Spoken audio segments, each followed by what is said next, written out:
and thanks for joining me. I want to talk a little bit about modifications for Pilates relative to spinal conditions and injuries. As always, I want you to just listen to your body. If something doesn't feel good, then you should definitely stop. However, if this was a live session, I would be able to help you modify individually for the movement. I'm going to go over some general rules relative to some spinal conditions and injuries, and hope that this will help you follow along and modify as needed. In general, if you are someone who suffers from osteopenia or osteoporosis, you do not want to flex your spine. That makes you more prone to injury.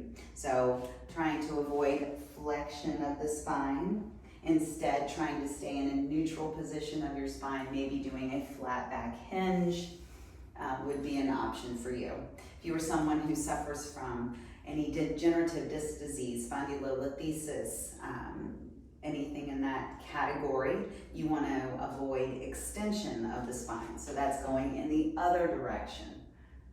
So instead, you would again stay in a neutral position of the spine and either take a break if we're in that movement, or modify with a different movement altogether.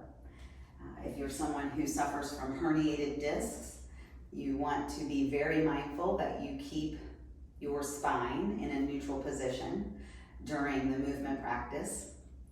That's going to help you to really strengthen the muscles around your spine and hopefully help to elongate your spine each time you work on your core strength, which of course is the key to everything.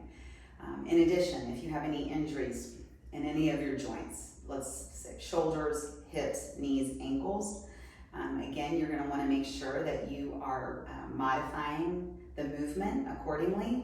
Again, I cannot see you, so it's hard for me to give you the best modification for you.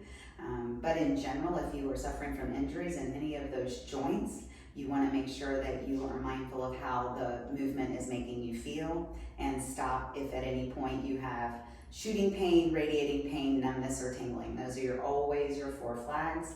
If you have any questions, definitely message me, and I'm happy to help if I can.